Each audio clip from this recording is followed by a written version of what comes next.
Урбаните вести. Македонија го одбележува раѓањето на револуционерот Гоце Делчев. Екипа на Прва Скопска присуствуваше на одбележувањето на патрониот празник на градинката Гоце Делчев во Илинден. Останете со нас за да ги дознаете деталите. 147 години од раѓањето на Гоце Делчев. Скопје го отстапи првото место за град со најзагаден воздух во светот. Град Скопје става ред во прекупувањето на сообраќајниците во градот. Карциномот на грло на матка, смртоносен за жените во Македонија. Од полноќ повисоки цени на нафтените деривати. Во Македонија денеска се одбележуваат 147 години од раѓањето на револуционерот Гоце Делчев. Визионерот кој пред повеќе од еден век го разбра светот како поле за културен надпревар меѓу народите. По тој повод повеќе делегации, здруженија и граѓани денеска се поклонија пред неговиот гроб.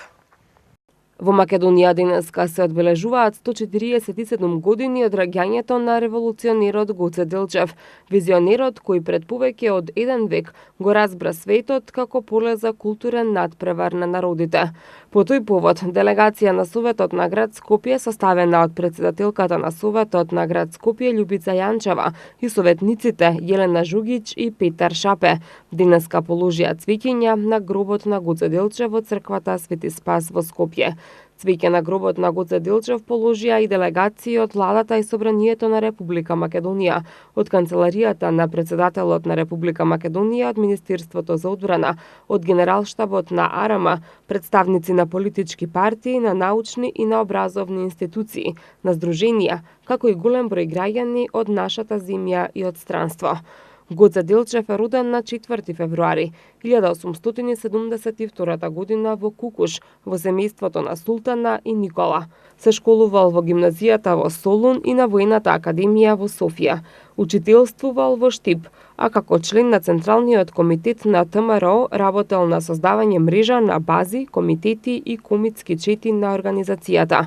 Учествувал на Солунскиот конгрес на ВМРО во 1896, а до 1901 година бил задграничен представник на ВМРО во Софија. На 4 мај во 1903 година бил убиен од турската војска во селото Баница на пат кон Сер. Саркофагот со посмртните останки на Гоце Делчев од 1946 година се наоѓа во дворот на црквата Свети Спас во Скопје. И детската градинка Гоце Делчев во општина Илинден денеска го одбележа раѓањето на Гоце Делчев. Во чест на 10-годишниот јубилеј, дечињата пред присутните се представија со богата програма, а како што истакна градоначалникот Жика Стојановски, после 10 години горди се на градинката која од мала општинска градинка прерасна во градинка која има можност да згрижи 430 дечиња. Со богата приредба на свечен начин детската градинка Гоце Делчев во општина Илинден го одбележа 10 годишниот јубилеј. Пред голем број родители и гости дечињата се представија со повеќе точки. Годинешната приредба по повод патрониот празник на градинката беше посветена на животот и делото на Гоце Делчев, а директорката на градинката на вработените им додели плакети за нивното 10-годишно работење во оваа установа. Во знак на благодарност, плакета му беше доделена и на градоначалникот на општина Илинден Жика Стојановски, кој во неговото обраќање истакна дека после 10 години можеме да бидеме горди на една детска градинка, која беше основана во 2008 година, а потоа како прва општинска градинка основана од локалната самоуправа со поддршка на Министерството. Градинката тогаш беше мала градинка која почна да работи со 60 на дечиња, а сега згрижува 430 деца, а тоа е голем развој за градинката. Детската градинка е една од условите за подобри услови за живот, подобар квалитет на живење во општината. Затоа и се основа покрај детската градинка. Општината работеше и ќе работи токму во делот на образованието. Затоа се подобрија, се проширија и условите во основните 3 училишта, а исто така и изградивме и ново средно училиште. Тоа се нови капацитети и верувајте дека имаме зголемување на број на ученици и во основното, и во детската градинка, и во средното училиште. Значи, квалитетот и условите на живење се подобрува преку институциите кои што значат образование, згрижување на деца од предучилишна возраст, и ние тоа во општината го работиме. Честитките се од тоа што детската градинка како институција основана од локалната самоуправа е единствена која што се формираше од општината и прерасна во една најголема детска градинка каде што згрижува на едно место 430 дечиња.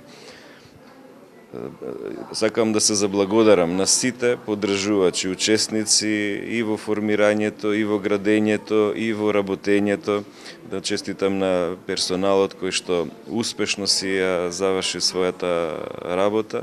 Секако дека поддршката ја има од општината, ја има од советот на општината, граѓаните и родителите кои што секогаш бараат високи стандарди, секоја година се повисоки стандарди, дополнителен мотив е за нашето работење. Градоначалникот Стојановски додаде дека сместувачките капацитети ќе се прошируваат. Оваа година во населеното место Миладиновци ќе отпочне изградба на нова детска градинка во соработка со владата, каде што преку фондовите ќе се обезбедат средства за изградбата. Ние како локална самоуправа го обезбедивме проектот, Советот на општина Илинден го стави за приоритет за градење. Проектите и се она што е неопходно потребно како документација и услови се подготвени, тие беа препратени до Министерството и добивме позитивен одговор. Сега очекуваме тоа реално да го пресликаме на терен. Инаку детската градинка Гоце Делчев на почетокот имаше капацитет за згрижување на 60 деца, а поради динамичниот развој на општината Илинден, како и зголемениот прираст на населението, наложи потреба од зголемување на капацитетот. Првото проширување беше во 2012 година, кога градинката можеше да згрижува 230 дечиња, а со изградбата на новиот дел, градинката има капацитет за згрижување на 430 дечиња. Мирните станици во Скопје денеска покажуваат дека воздухот е средно загаден.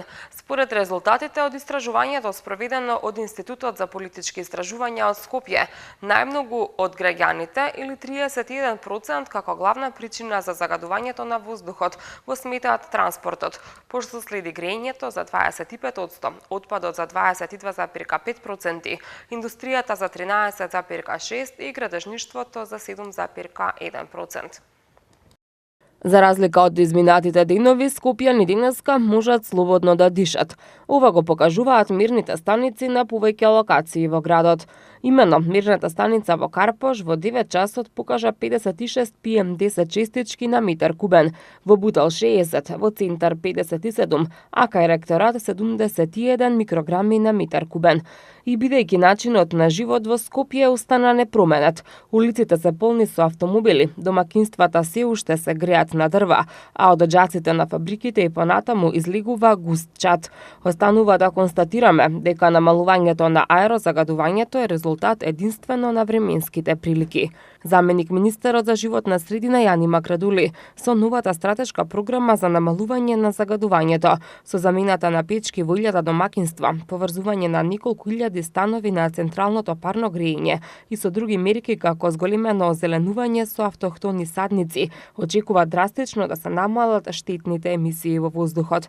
Според резултатите од истражувањето спроведено од Институтот за политички истражувања од Скопје, а подготвено од Прес Детектор, најмногу од граѓаните, или 31%, како главна причина за загадувањето на воздухот, го сметаат транспортот, пошто следи грејењето за 25%, отпадот за 22,5%, индустријата за 13,6% и градежништвото за 7,1%. За половина од испитаниците, или 51,7%, 7%. Квалитетот на воздухот споредено со минатата година останува ист, наспроти 28,2% кои сметаат дека се влошува и 16,3% од анкетираните кои сметаат дека се подобрува. На прашањето дали сметате дека Македонија има соодветен пристап за справување со загадувањето, најмногу 58,7% од испитаниците одговориле не, 26,7% кажале да и 14,7% одговориле со не знам.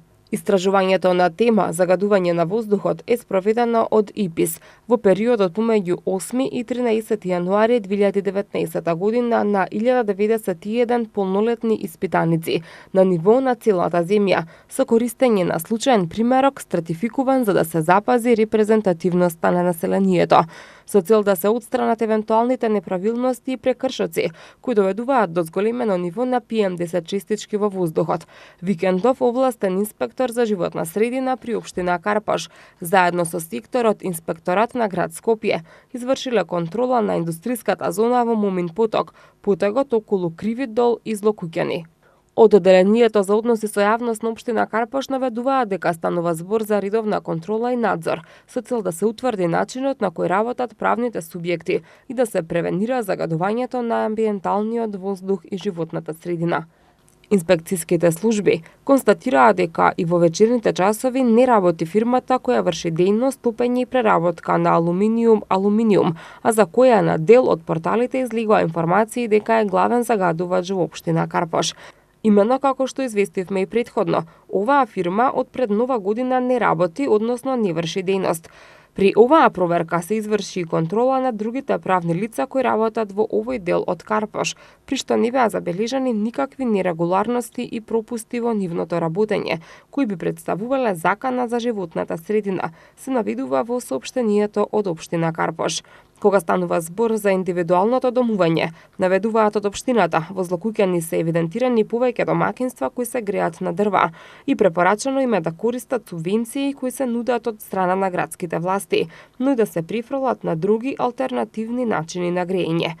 Од општината информираат дека инспекцијските служби заедно со партнерските институции и градот Скопје, Државниот инспекторат за животна средина и во претстојниот период ќе продолжат интензивно да го контролираат потегот околу Момин поток, Криви дол, Злокуќани, но и другите делови на Карпаш.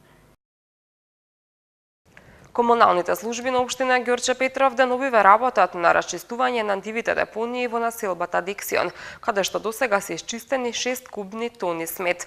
Од општината повикуваат на одговорно однесување и грижа за животната средина. Комуналните служби на општина Ѓорче Петров викендов беа фокусирани на расчистување на урбаната заедница Дексион.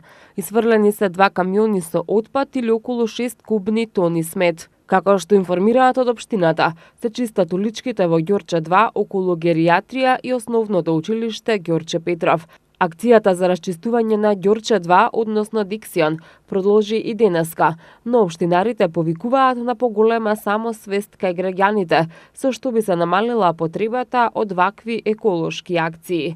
За да имаме здрава и чиста околина, потребни се промени и во однесувањето на граѓаните, особено во начинот каде и како го фрлаат комуналниот отпад. Заложбата за почиста и поздрава животна средина е еден од најважните приоритети на нашето действување, велат од општина Ѓорче Петров. Градот Скопје ги заострува критериумите за вршење прекоп на улиците во градот. Градоначалникот на град Скопје Петре Шилегов денеска најави дека советниците на следната седница на Советот на град Скопје ќе усвојат нов правилник за начинот и постапката на кој ќе се вршат прекупувањата на сообраќајниците. Градот Скопје воведува ред во прекупувањето на сообраќајниците во главниот град. Дел од новините кои се содржани во новиот правилник за вршење прекупи на сообраќајниците што се во надлежност на градот Скопје се заострени критериуми за добивање дозвола за вршење прекоп на улиците, повисоки критериуми за начинот на кој ќе се вршат овие прекупувања, како и скратени роковите за завршување на градежните активности. Градоначалникот Петре Шилегов денеска најави дека во насока на подобрување на комуникацијата и координацијата со компаниите, со новиот правилник е предвидено градот Скопје пред почетокот на градежната сезона да ги објави сите сообраќајници кои се предвидени за реконструкција во текот на предстојната година. На овој чекор се одлучивме со цел досегашната пракса на која што и оправдано граѓаните се жалеа за прекопување на реконструирани улици да биде прекината. До сега се што требаше да биде направено да се склучи годишен договор со градот и да се побара прекопна улица, градот беше должен да издаде. Сега воведуваме сосема нова пракса. На почетокот на секоја градежна сезона градот јавно ги објавува улиците кои што ќе бидат предмет на реконструкција во текот на градежната сезона. Шилегов додаде дека подземните инсталации кои ќе поминуваат под улиците ќе може да се постават во текот на реконструкцијата на улицата, а не по нејзиното завршување, како што неретко се случуваше во праксата во минатото. Како што истакна Шилегов, во текот на оваа година планирани се делумни или целосни реконструкции или изградба на булеварите Асном, Кочо Рацин, партизански одреди, Втора македонска бригада, Александар Македонски, Крсте Петков Мисирков, Хрватска, Никола Карев и Јужен булевар, како и улиците Димитрија Чуповски, Борис Сарафов, Февруарски поход, Ѓорче Петров, Љубљанска, Московска, Братсфорска, Лазар Личиновски, Индира Ганди, Благоја Стевковски, Ферит Мурати, Димо Хаджидимов, Живко Фирфов, Павел Шатев, Црниче, Македонско-Кусовска бригада, Александар Урдаревски, Есенинова, Боца Иванова и Антон Димитров. Сакам да напоменам дека ова е дел од она што сметаме дека треба да го работи градот Скопје, дека не смееме да дозволиме парите на граѓаните да ги трошиме за реконструкција на булевари, а потоа, како што имаше неколку примери годинава, да ни се прекопуваат улиците. Нашата крајна цел е растоварениот сообраќај и изголемувањето на ефикасноста, изголемување на ефикасноста на градежните активности со цел да позитивно влијаеме на намалување на аерозагадувањето, како и дополнителна вредност на инфраструктурата на градот, која што сакаме да ја постигнеме. Шилегов додаде дека согласно со измените во правилникот по завршувањето на реконструкцијата на предвидените улици, во следните 2 до 3 години градот Скопје нема да издава дозволи за прекоп на овие улици, освен во случај на дефекти под строго дефинирани услови. Нови случаи од морбили се регистрираат секој ден. Вкупниот број случаи од почетокот на епидемијата досега е 150. Вкупно на клиниката од морбили се лекуваат 30 пациенти, од кои најголем број се деца.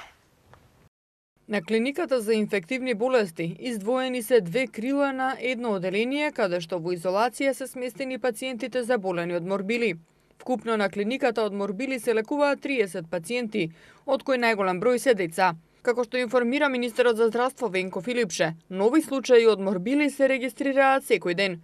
Вкупниот број случаи од почетокот на епидемијата досега е 150. Тој појасни дека резултатите од опфатот со вакцинацијата од почетокот на епидемијата досега се одлични. Близу половина од невакцинираните деца се од Скопје. Сега се вакцинирани и се надевам дека овој тренд ќе продолжи понатаму, со што на некој начин, како прво ќе го ограничиме ширењето на епидемијата, а и ќе влијаеме во иднина таа да не се случува, рече Филипче.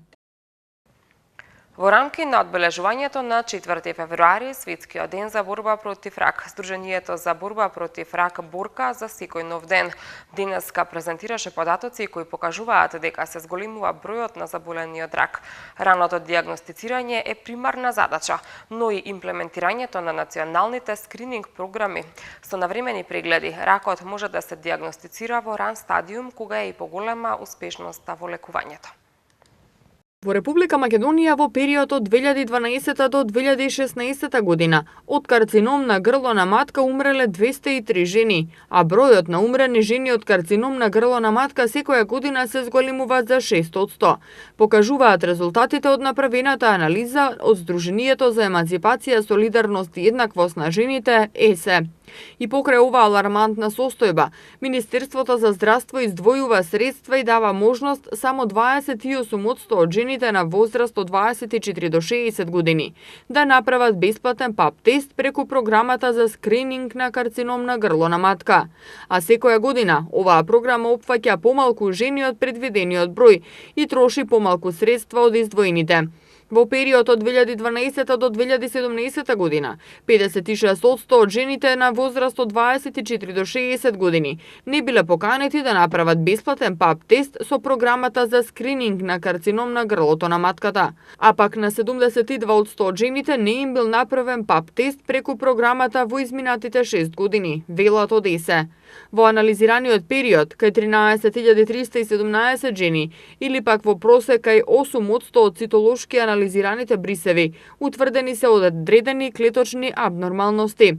Најголем број на клеточни абнормалности, или 14,9%, се утврдени во 2016 година.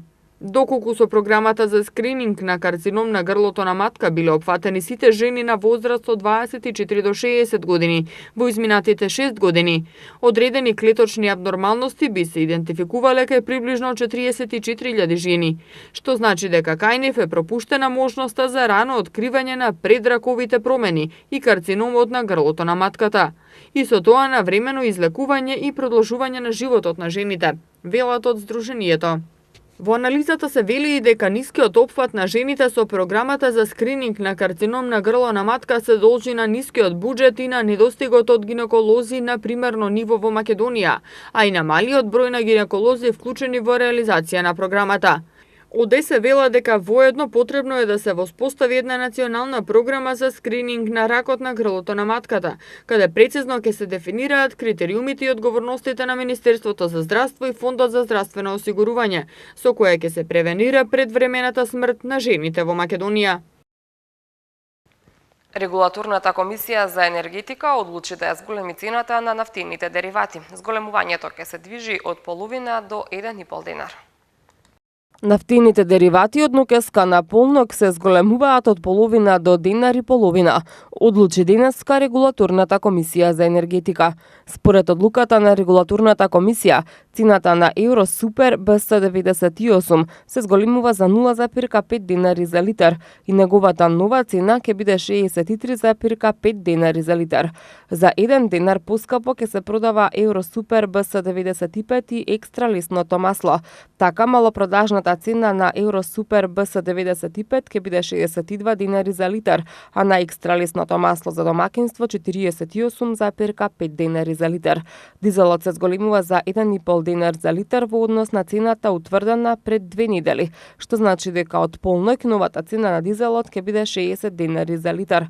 Малопродажната цена на мазутот М1 ќе се зголемува за 1,59 денари за килограм и ќе изнесува 31,12 денари за килограм. Зголемувањето на цените на нафтините деривати се должи на покачената цена на суровата нафта на светските пазари и на повисокиот курс на денарот во однос на доларот во изминатиот 14-дневен период. Денеска во Скопје времето беше променливо облачно и релативно топло. Температурата го достигна 13 степен. Утре ќе го достигне 12, а в среда ќе се движи од 2 до 8 степени. В четврток од 8 до 9 степени и во петок ќе се движи од 1 до 9 степени. И само уште една информација пред самиот крај. Со филмот Ана Каренина, приказната на Вронски, најновото остварување на Карен Шехнезаров, вечерова во кинотеката на Македонија ќе биде отворен месецот на руски филм, насловен Руска зима. До крајот на февруари ќе бидат прикажани 25 класични современи руски филмови, а поводот се 25 години од воспоставувањето дипломатски односи меѓу Руската Федерација и Република Македонија. Ова беше и последната информација предвидена за урбаните вести. Ви благодарам на вниманието. Довидување.